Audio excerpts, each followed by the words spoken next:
Felicia Taylor. I'm the Youth Recreation Manager for the City of Pontiac. We have our Harvest Festival going on today. This is an awesome thing. What we're doing here today is all about community family fun.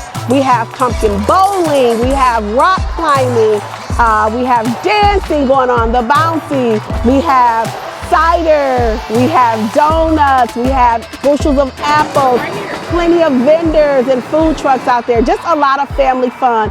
Come on out, we're here until 5 o'clock today.